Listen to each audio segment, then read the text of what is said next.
الحمد للہ رب العالمین والصلاة والسلام علی سید الانبیاء والمرسلین وعلی آلہ واصحابہ اجمعین اما بعد۔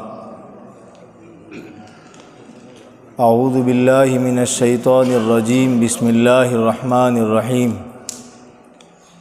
قال اللہ تبارک و تعالی فی القرآن المجید وَكَأَيٍّ مِّنْ آيَةٍ فِي السَّمَاوَاتِ وَالْأَرْضِ يَمُرُّونَ عَلَيْهَا وَهُمْ عَنْهَا مُعْرِضُونَ۔ صدق اللہ العظیم وصدق رسولہ النبی الکریم ونحن علی ذلک لمن الشاہدین والشاکرین۔ بہت ہی عزت و احترام کے لائق بزرگوں اور بھائیوں، جب سے یہ دنیا بنی ہے تب سے اس دنیا میں چھوٹے بڑے واقعات پیش آتے رہتے ہیں۔ حضرت آدم علیہ السلام کو جب بنایا گیا، جنت میں داخل کیا گیا، تو ایک بہت بڑا واقعہ یہ پیش آیا کہ شیطان نے ایک لغزش میں مبتلا کیا، اور جس کے تحت ان کو زمین میں اللہ کی حکمتوں اور مصلحتوں کے تحت اتارا گیا۔ 1000 سال کے بعد جب حضرت نوح علیہ السلام پیغمبر بن کر کے اس دنیا میں بھیجے گئے، تو بہت بڑا واقعہ طوفان نوح کی شکل میں پیش آیا، جس کو آج تک اسکولوں میں بھی پڑھایا جاتا ہے، اور اسکول اور کالج کرنے والا طبقہ بھی اس واقعے کو جانتا ہے۔ اس کے بعد مختلف انبیاء کرام علیہم السلام کے زمانے میں مختلف واقعات پیش آئے۔ مسلمان بھی ان واقعات کو دیکھتے ہیں اور غیر مسلم بھی ان واقعات کو دیکھتے ہیں، لیکن واقعات کو دیکھنے میں فرق ہوتا ہے، نگاہ میں فرق ہوتا ہے۔ ایک مسلمان جو اللہ پر ایمان رکھتا ہے اور وہ یہ سمجھتا ہے کہ اس دنیا میں جو کچھ ہوتا ہے اور جو کچھ ہوگا وہ میرے رب کی اجازت کے بغیر نہ ہوا ہے نہ ہوگا، اس مسلمان کے دیکھنے کا انداز، اور ایک وہ قوم جس قوم کا اللہ پر ایمان نہیں ہے، جس قوم کا آخرت پر ایمان نہیں ہے، جس قوم کا آسمانی کتابوں پر ایمان نہیں ہے، اس قوم کے دیکھنے کا انداز الگ ہوتا ہے۔ مسلمان مومن مسلمان سے آپ ہرگز اس طرف ذہن نہ لے جائیں جو خالی کرتا پہنتا ہو، اس طرف آپ ہرگز ذہن نہ لے جائیں جو خالی داڑھی رکھتا ہو۔ یہ سب ہو، اس کے ساتھ ساتھ اس کے دل میں اللہ پر یقین ہو، اس لیے کہ مسلمان اس قوم کو نہیں کہتے جو خالی اپنا پہننا بدل دے۔ اسلام کا تعلق نمبر 1 پر دل سے، پھر وہ ظاہر ہوتا ہے بدن پر، پھر وہ ظاہر ہوتا ہے کپڑوں پر، پھر وہ ظاہر ہوتا ہے چہرے پر۔ بہرحال تو مسلمان سے میرا مطلب ہے جو حقیقی ایمان رکھتا ہو، جس کو اللہ کی پہچان صحیح ہو۔ آمنت باللہ کما ہوا، ہم اللہ پر جو ایمان لائے ہیں وہ ایمان لائے ہیں جو میں نے سوچا ہے۔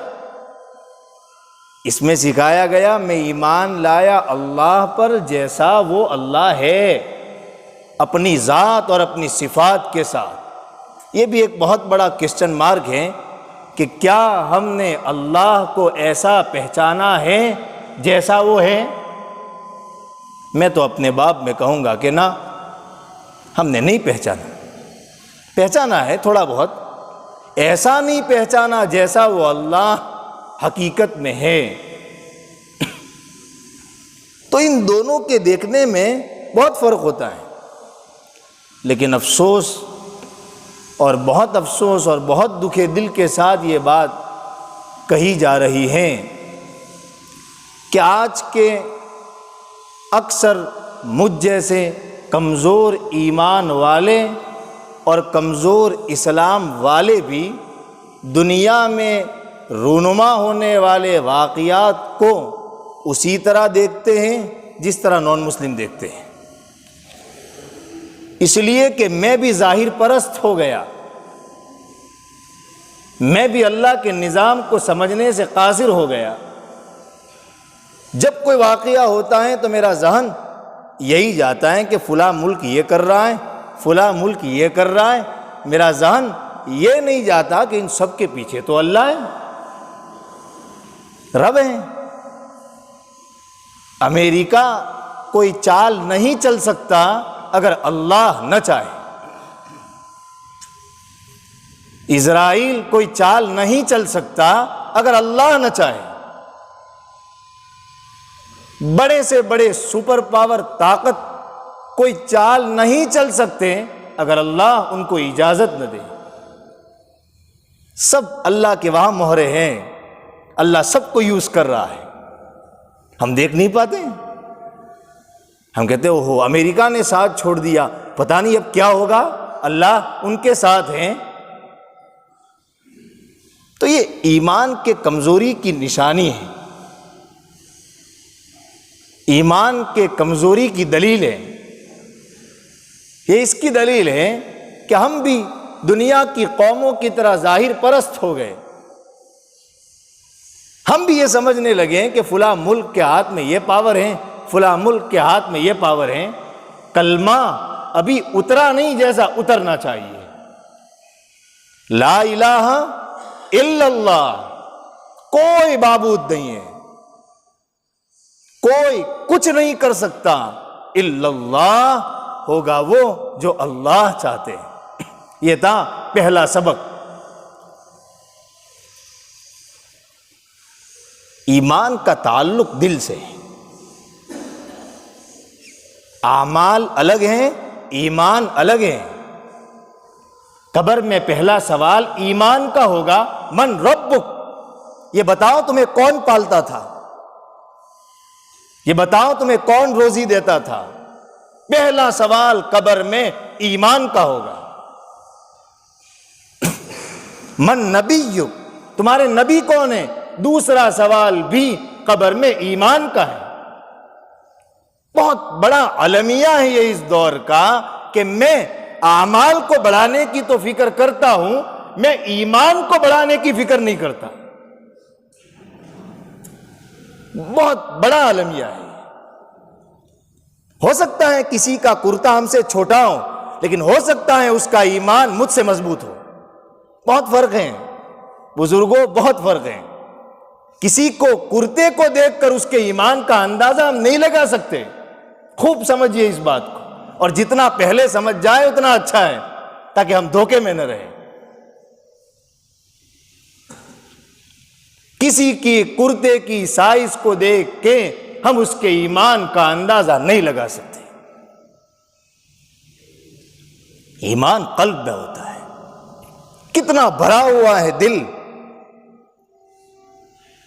فلسطین کے مجاہدین ظاہری اعتبار سے مجھ سے کم دیندار دکھ رہے ہیں، لیکن کیا کوئی کہے گا کہ ان کا ایمان کمزور ہے؟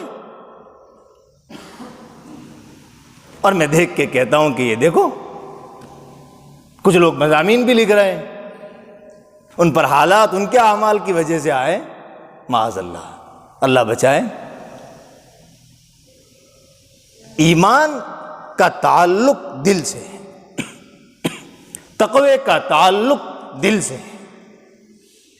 یقیناً ظاہر کا اچھا ہونا یہ بھی بہت مبارکبادی کے قابل ہے، لیکن نبی علیہ السلام کیا دعا فرما رہے ہیں؟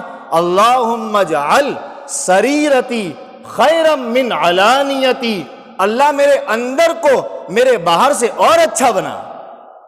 نبی بھی سمجھ رہے ہیں کہ اصل تو یہ ہے۔ اللہ اکبر۔ اسلام کے سمجھنے میں بہت غلطی ہو رہی ہے۔ کوئی کرتے کو اسلام سمجھ رہا ہے، کوئی پائجامے کو اسلام سمجھ رہا ہے، کوئی صرف داڑھی، میں صرف کہہ رہا ہوں، کوئی صرف داڑھی کو اسلام سمجھ رہا ہے۔ نہیں، بے شک ہے اسلام میں داڑھی، بے شک ہے اسلام میں ہمارا یہ یونیفارم، لیکن یہی اسلام ہے یہ غلط ہے۔ ایمان کا تعلق دل سے ہے۔ تو بہرحال میں یوں کہنا چاہ رہا تھا کہ جو واقعات ہوتے ہیں ان واقعات کو دیکھنے کے دو طریقے ہوتے ہیں۔ ایک تو ہم اس واقعے کو ایسا دیکھیں جیسے دنیا کی قومیں دیکھ رہی ہے، اور ایک ہم اس واقعے کو ایسے دیکھیں جیسے اصلی ایمان والا دیکھتا ہے، جس طرح صحابہ دیکھتے تھے، جس طرح اللہ والے دیکھتے ہیں۔ ہزاروں واقعات پیش آ چکے ہیں۔